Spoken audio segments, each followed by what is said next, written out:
Hi, everyone, and welcome to Sports Legends of the Carolinas. I'm your host, Scott Fowler, sports columnist for the Charlotte Observer, and thanks so much for joining us again. In this podcast, I seek out some of my favorite sports legends from the Carolinas and ask them to tell some of the behind-the-scenes stories of their own journeys into iconic status. For this special episode of Sports Legends of the Carolinas, we have traveled from Charlotte down Interstate 85 and deep into the great state of Georgia, where we are in the Atlanta area and about to interview Charlie Scott. It didn't roll off your shoulders. It's just that being black, it wasn't new. Even being in New York, I mean, racism didn't just start in the South. Charlie Scott with a circus shot. Charlie Scott was the first African-American athlete to receive a scholarship to the University of North Carolina, where he was an All-American basketball player in 1969 and 1970, while combating the racial prejudice inherent in those times. A New York native, Scott also won an Olympic gold medal with the U.S. team in 1968. And then he won an NBA championship with the Boston Celtics in 1976. He starred in both the ABA and the NBA. And in 2018, Charlie Scott was inducted into the Naismith Memorial Basketball Hall of Fame. I am very proud to be an alumnus of the University of North Carolina. But more importantly, I am very proud to be standing up here as a black man that took a path that wasn't easy, but was the right path to take. Thank you. Charlie Scott, next on Sports Legends of the Carolinas. Charlie, thanks for having us and welcome to the show. Thanks for having me here. I'm glad to be here. Let's start out with a little bit of basketball history, Charlie. Roy Williams was a college student at UNC at roughly the same time you were, and he admired you so much, both as a player and for the role you played as a trailblazer in integrating the basketball team, that he named his only son Scott in your honor. But don't you also have a son who has a name that has a UNC connection? Oh, yeah. So my son, Shannon Dean Scott, I named him after Coach Dean Smith. Shannon was a name, but I always wanted to name one of my sons after the person who I feel like influenced my life the most, and that would be Coach Smith. So my son is named Shannon Dean Scott. Wow. Well, let's start there. Your relationship with Dean Smith, just describe that a little bit more to me. Well, the thing about it is that the relationship was more poignant after I graduated from Carolina. While you're a student there and while you're a player for Coach Smith, he's a coach and he's a person that you look for leadership. After you graduate and leave Carolina, he's no longer your coach. He becomes a parental person in your life. He becomes a caretaker, a person who cares about what's going on in your life and making sure that you are as successful as you possibly can be. When I became head coach, my first call was from my pastor at the Binkley Baptist Church, it's the American Baptist Church, and we had a black associate minister. But he said, your first church duty, forget being the director of student affairs, is to find an African-American basketball player for the University of North Carolina. And for me, it was particularly poignant for the fact that I lost my father when I was 14 years of age. And I really lived, my mother and father were separated, and I didn't live with my mother, so I had no home at the time. And Coach Smith and my high school coach, Mr. McDuffie, were the first two people that really showed me some type of parenting and some type of about who I was as a person and as an individual. So, it's very personal to me when I talk about Coach Smith. Wow.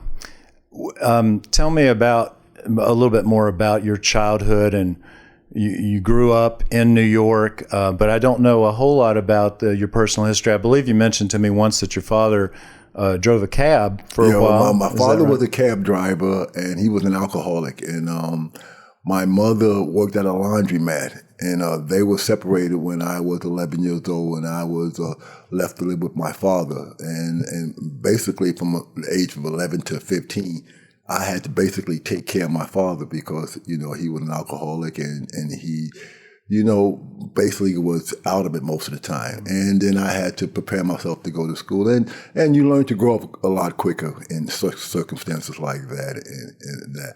But luckily, I had a teacher at junior high school who took a great interest in me and really made me become a student that I really didn't want to become. She made me study and made me become a student and understand the importance of academics. And I was fortunate enough to get a chance for a school called Stuyvesant High School in New York City, which is one of the top 10 high schools in the country. And while I was there, the basketball coach would not allow me to play basketball because I was black. And Seriously? At that time, there weren't many black students at Stuyvesant High School back in the 60s. So therefore, I knew that if I had any opportunity to go to college, it wouldn't be playing basketball at Stuyvesant. So therefore, I ended up following a couple of my friends down to a prep school in North Carolina called Laurinburg Institute. That was after your freshman year? That's my freshman year at Stuyvesant. So then I went, to Laurinburg for 3 years and played basketball in North Carolina. And really the person that really I caught the eye of first was Lefty Driesell at Davidson College. And that started the whole stream of college recruitment because once Lefty, and at that time Davidson was the number 2 or 3 team in the country, once he showed interest in me, it became national news and a lot of other schools. And at that time, that's when the ACC in particular, all the schools, State, Wake Forest, UNC, Duke, took an interest in me and started recruiting me on a heavy basis. You were, before we started this interview, in your beautiful home in the Atlanta area. You called Lefty Driesell on the phone, and he's 90 years old now, I believe, and sounded great. But I just am real admiring of that relationship because it's so unique. Because you didn't play for him ultimately. No, I never played for Lefty. In fact, I beat him 2 times in the Eastern Regionals, which stopped him from even getting to the Final Four when he was at Davidson. And in fact, he says that's why he left Davidson and went to Maryland. Because you drove him out of Davidson. We beat him both times in the Elite Eight twice. In the Elite Eight, twice, and then really right before the Final Four, I hit the jump shot to beat Davidson. So I mean. It's really strange that my life has been involved in some of the greatest things I did was against Davidson, but yet still Lefty Driesell is the person that really discovered Charlie Scott and really made him a national name and made him a national figure. And after Lefty, that's when the scholarships coming in and the offers started coming in. So Lefty has always been more than just a coach to me. He's been a personal friend to me, and I've always felt loyalty to him and feel like he's always been the person that started me in the role that I'm in now. What a fortunate person to have Lefty Driesell and Dean Smith as mentors. Yeah. And Larry Brown. So I've been Larry Brown, right, and fortunate. Some great other coaches and players as well that we'll get into. I think you told me a story one time that I'd like you to mention here, if I remember it right, that when you would go up to Davidson for unofficial, I guess you'd say, recruiting visits, you'd stay somewhere in Charlotte and the Sound of Music was always playing or something. When I was I went to high school at Laurinburg. Right. And the high school basketball coach, who was also the president of the school. Frank McDuffie. Yes. Uh-huh. Also taught a chorus. Okay. So he made me go take a choir and choral lessons. And while we were taking choral lessons in there, some of the songs we learned was from the Sound of Music. Okay. So what happened was my first recruiting trip was to Davidson, and then they took me to Charlotte, and I had an opportunity to go to the movies to see the Sound of Music. And I went to see the Sound of Music. And it's my favorite picture of all time. I've seen it about 30 times, and I got it on tape and everything. Is that right? And I know all the songs, and I drive my family crazy when it comes on, when I start singing all the songs with Do Re Mi and all Which one's your favorite one? Do Re Mi is my favorite Do song. Re Mi? Yeah, that's a chorus type song. Yeah. And you were the valedictorian, if I remember. Of I was Warrenburg. valedictorian of my high school class also, and that was really what made, I think, made it really the ACC school really interested, because at that time, people probably didn't know it, but the ACC had a rule that you had to make over 800 on the SAT in order to go to an ACC school. And for people that don't know it, the reason that Press Mavericks left North Carolina State was because Pete Mavericks never made over 800 on the SAT. Really? Wow. The first year he did make it compete was really a grade ahead of me. He was in Rusty Clark's class, but he didn't make 800 on the SAT that year, so he went to a school, a prep school for 1 year.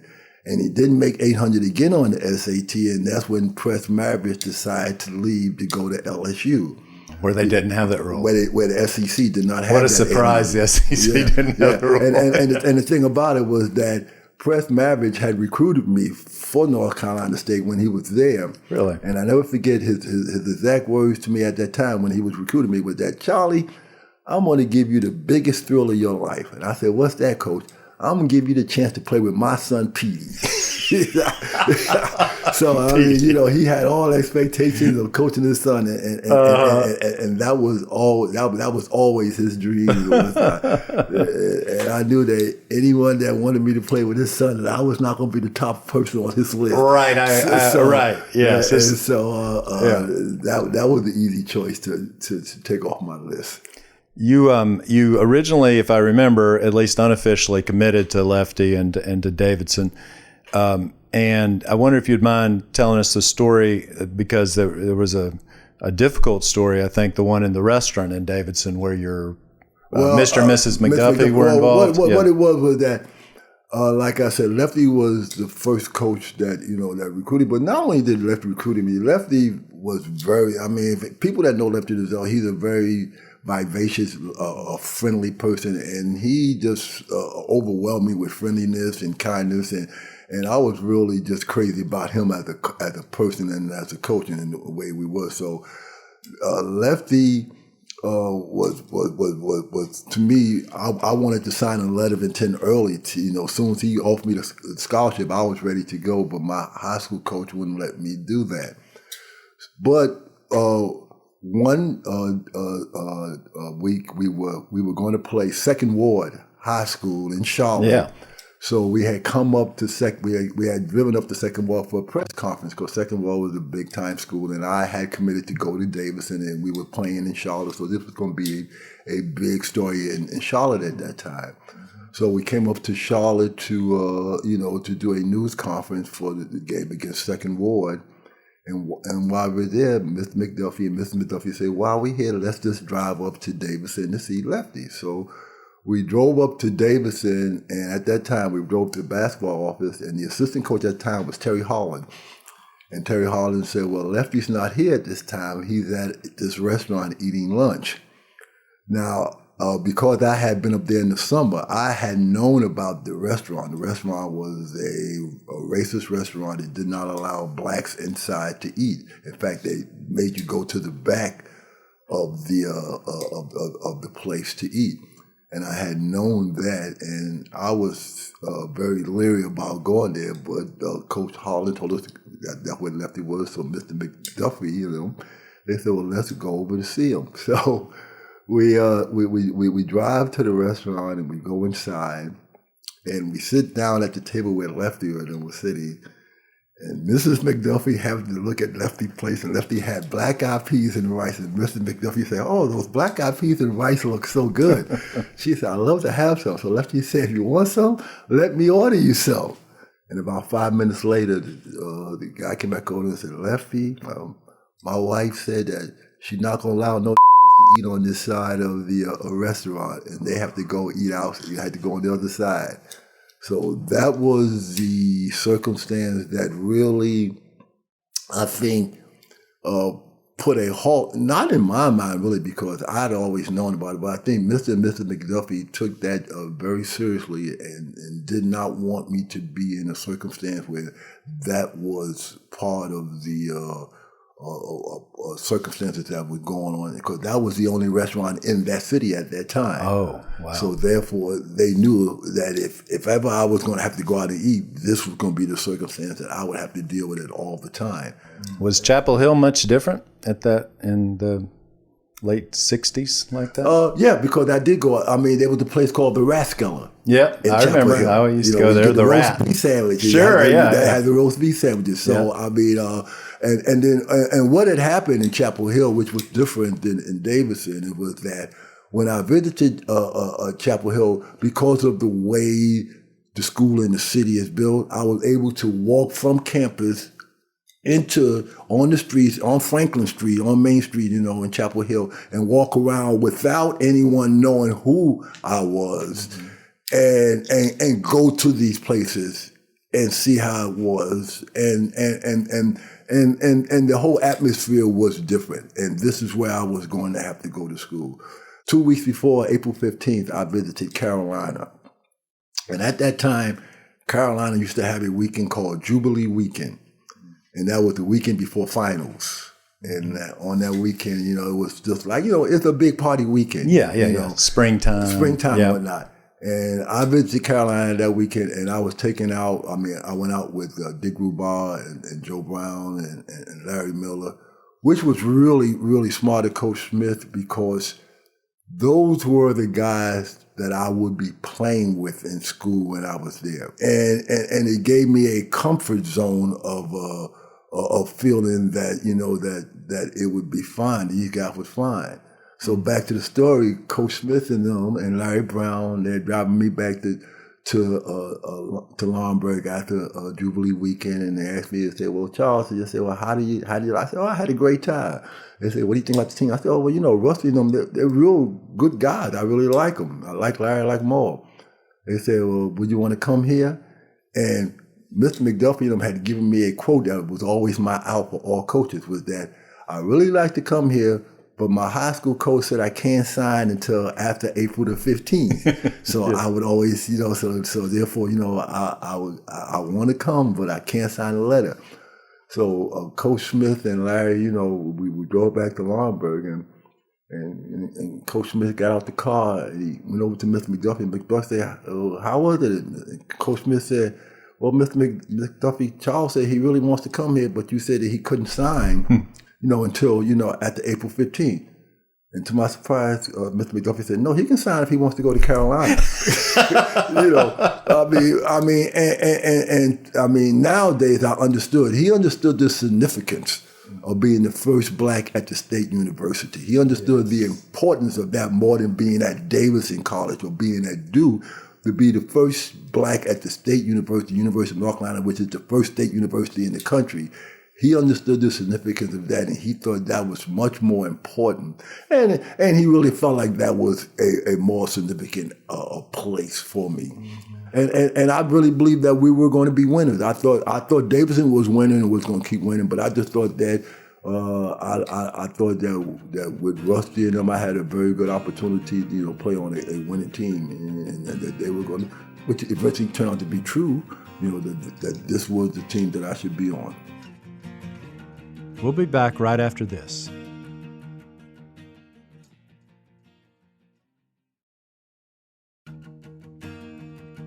Welcome back. You were recruited in a lot of places, like Syracuse. You could have gone back up north to school, where you're becoming the first black scholarship athlete at UNC was of huge significance to our state. However, you could have just gone up north and not had to deal with everything. So what made you decide to stay in the South? Well, was there much to do with the civil rights and stuff? Well, you know what though? First of all, civil rights had I would say a backburner. I'm not going to say that. I made my choice to say I'm going to sacrifice all of this, on the back burner for that. Yeah. The reason I went to North Carolina, when I was in high school, we played a school called Hillside High School in Durham, North Carolina. Mm-hmm. Yeah. John Lucas? John Lucas' Yeah. father was the principal of the school. Okay. And in fact, the time when we played him, John Lucas was the ball boy. Oh, really? He was the ball boy. In the team. Okay. But we played Hillside High School. And a couple of weeks later, I got a fan mail from a girl named Dolly Faye Smith. I remember her name to this day. It was the first fan mail I ever got in my life. And the thing about it was that when I was in high school, I had lost my 2 front teeth, so I didn't have any front teeth. So Really? I was very bashful and very shy. And I got my first fan letter from this girl from Durham, North Carolina.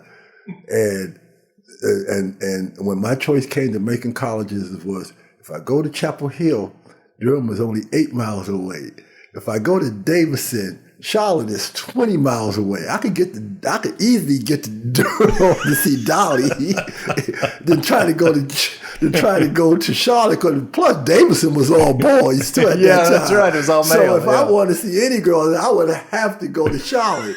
So my choice boiled down to 8 miles or 20 miles to see a girl. It was easy to go 20 miles, 8 miles, where a girl had written me a letter and told me she liked me anyway. Oh, so wow. I mean, my choice of school was made on a fan love letter, and realizing that I could go 8 miles to from Chapel Hill to Durham to see a girl. And plus, you had North Carolina Central, you had all the black schools, the schools there. So Right. Durham, so I felt, that was a lot better than being up at Davidson, which was all boys, and I had to go 20 miles and didn't have a car. I didn't know how to drive at that time also, to get to Charlotte. So, I mean, those things factored into my choice of where I went to college. And really, no matter Coach Smith and Larry Brown and Larry Miller, Dick Grubar, the most important thing for me in Carolina was a girl named Dolly Faye Smith, because she went to Hillside High School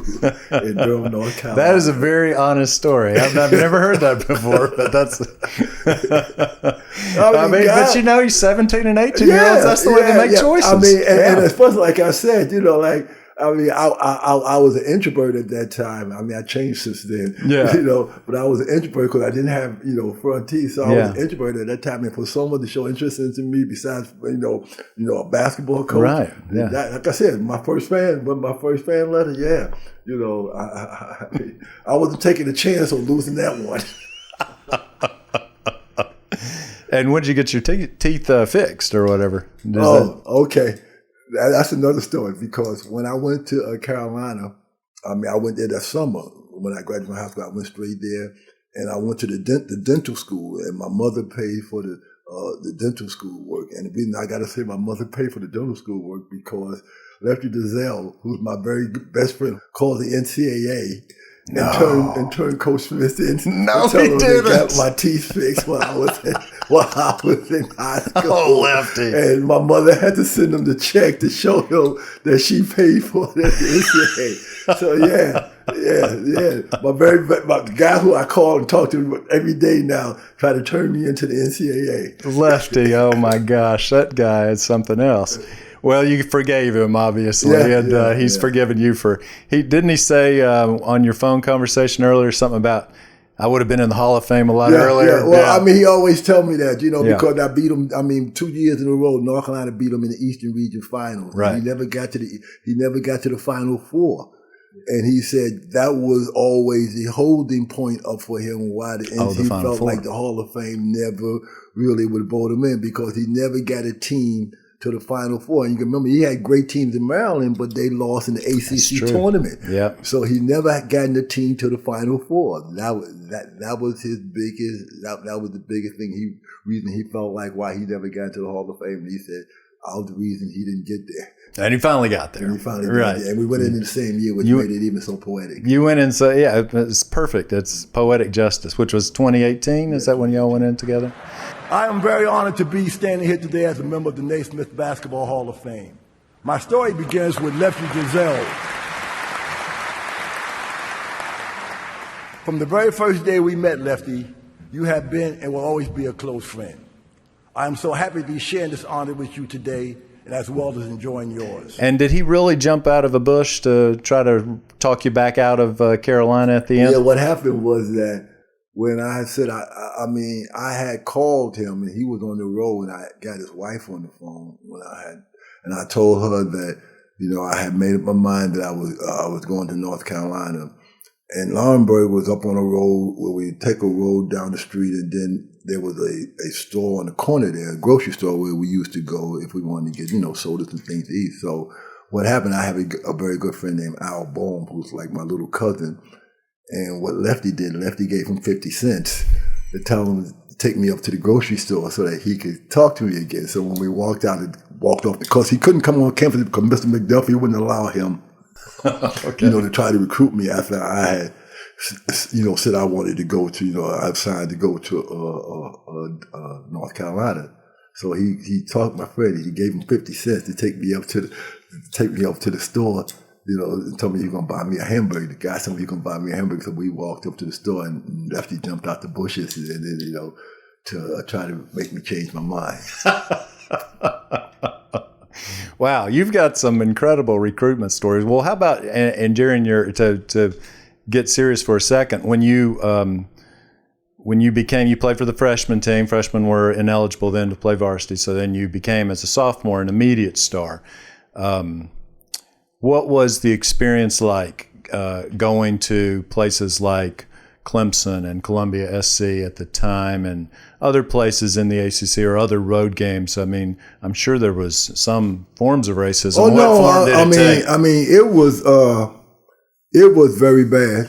But the thing about it is that the thing that probably made me capable of dealing or handling those circumstances without much negativity on my part as far as playing was the fact that I had basically grown up by myself because of the circumstance of a broken family, and I had always been like in a box by myself because, like I said, I went to Stuyvesant High School, which was an academic school. None of my friends that were all basketball players were there, so I was always in a box by myself. The fact that I was a basketball player, but also very strong in academics, made me different from most of the people in my area. So therefore, the association, I might play basketball with one group of people, but then I would go to plays with another group of people. So I had different types of circumstances. And so that individuality of being in a box by myself, I think really dealt me well in those circumstances, because if I had a yearning for friendships or yearning for other people, it would have really been hard to go to school where I really spend most of the time by myself. But used to being in those circumstances. So it toughened you up? If you heard somebody yell something out of a crowd, it just rolled off your shoulders?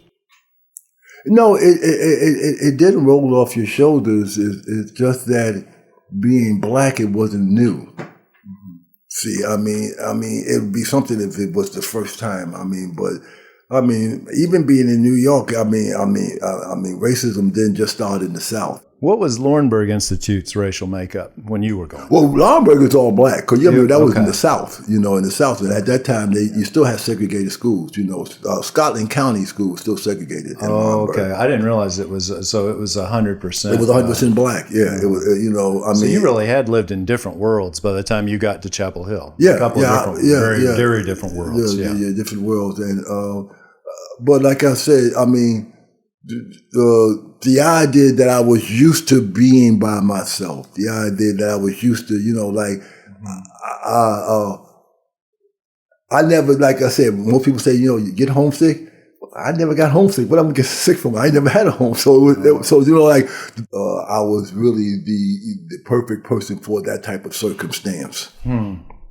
You became a star very quickly as a sophomore, and that, I think you told me, was the best team you played on probably at UNC. Was your first year, would you say? Because we had Larry also. We had Larry Final Four team. We had a Final Four. We had a championship team.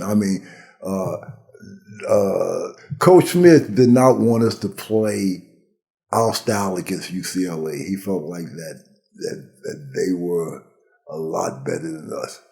We as a team wanted the opportunity to to really see if to we could- run, to kind run of. and Yes. play. But the first half he did not allow us. This was in the national championship game in 68. '68. Yes. Yeah. We played the four corners in the first half. You played four corners to First slow half. it down Yeah, we slowed it down with Larry Miller and Charlie Scott. Yeah, but but see, you got to remember what he was. But they had Abdul-Jabbar. They had Kareem Abdul-Jabbar, Yeah. Mike Warren, Lucius Allen. That's what we were afraid yes, of. right. See, that's what he was afraid of. And he was afraid of the matchup of Rusty on Kareem. Rusty was to me, Rusty was a great center, but he was not athletic, as fluid as Kareem was, as skilled as Kareem was. So he was afraid of that matchup as far as foot speed and all of those things would be just so overmatched for us. As wonderful as your and Coach Smith's relationship was, he did, I think you mentioned one time early in your career as a sophomore, a sort of change or help change an MVP award in a tournament, right? The Far West Classic. Far West Classic. Tell me that story. Well, the Far West Classic, we played in the Far West Classic, and we got to the championship game. We had played the game before the championship game. We had played Utah. I think the University of Utah, which was ranked at that time, and we were down like about maybe 8 or 10 at halftime, and I think I scored 20 in the second half, and we came back and won that game. Then we played Oregon in the final, and we were up like 15 at the beginning of the first half, and I had like maybe 15 at the beginning of that game also. So what happened is that the game was never in doubt. So they had voted for the most valuable player for the Far West Classic, and I had won the votes for the Far West Classic most valuable player. And at that time, God, what is his name? The announcer for us, but he had announced on a radio at halftime that I had won the most. Bill Curry, maybe. Bill Curry, yeah. Bill Curry had announced that I had won the most valuable player award. You'd already announced, yeah, because we were up 15. They had already had the vote. We were or up something. 15, 20 points at halftime, and then the second half we played four corners. Coach Smith put Larry in the middle, and so Larry scored shot 15 of 19 free throws because they had to keep fouling him. So at the end of the game, Coach Smith called the people and asked them to go back and re-vote and vote Larry the most valuable player. Now, the reason Coach Smith gave me at that time was that Larry Miller was a senior and that all seniors, that everything would come to seniors. But I think the real scary part was that the first tournament we played, and after Larry had just come back from being first-team All-American, with the first tournament we played, if I would have gotten the most valuable player, I think he thought it would cause a discrepancy among the team.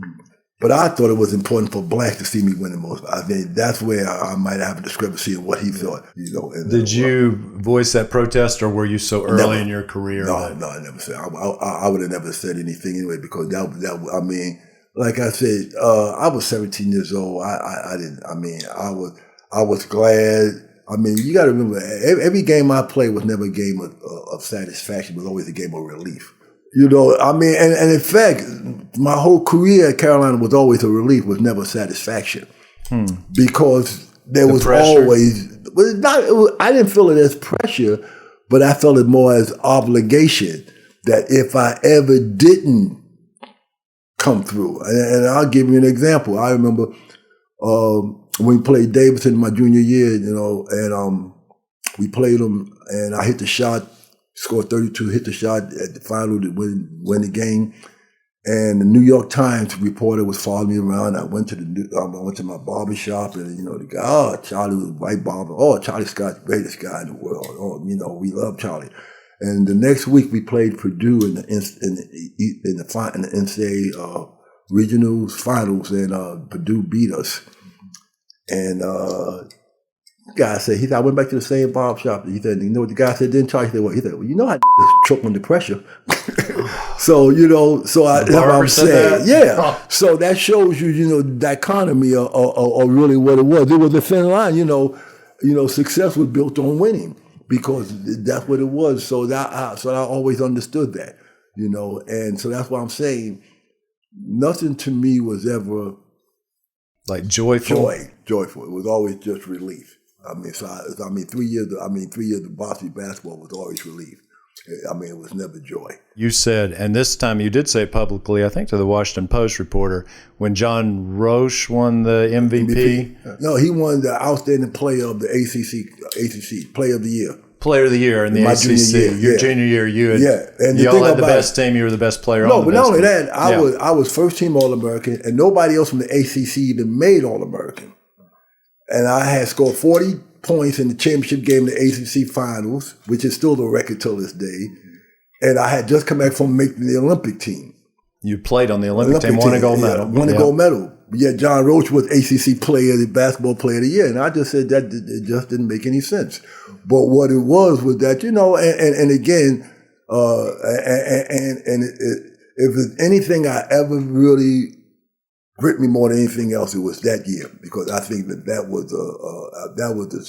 the most, to me, the most bigoted thing I saw when people voted him Player of the Year. Like I said, I was first team All-American. Now, how do you say someone that don't even make All-American, I'm Olympian, first team All-American team, we won the division, we won the championship and everything, but somebody else was the Player of the Year. So I mean, that was probably the year that I was most disenchanted about the ACC. Thanks so much for listening to Sports Legends of the Carolinas. You've just heard the first half of our conversation, but there's much more to come. We won the gold medal. Yeah, we collected our gold medal. But one thing I did, which I did do, is that I know, because they had flights, and I had my flight out later that night. And I remember that I took off my uniform, I put it on the floor, got my bags and left my uniform right there on the floor. Never got it, never had it. For that, please purchase a premium subscription to our show, exclusively on Apple Podcasts. And for video of these interviews, visit charlotteobserver.com/sportslegends. Scott with the ball on the floor. Valley Scott with a circus shot. I'm Scott Fowler, and this is Sports Legends of the Carolinas. This show is produced by Jeff Seiner and Kata Stevens, and the director of audio at McClatchy is Davin Coburn. For lots more content and to continue supporting this kind of work, please visit charlotteobserver.com/sportslegends and consider a digital subscription. Connect with me on Twitter at Scott_Fowler or by email at sfowler@charlotteobserver.com. And don't forget to subscribe, rate, and review wherever you listen to podcasts. And if you like what you hear, please share with a friend. See you next week.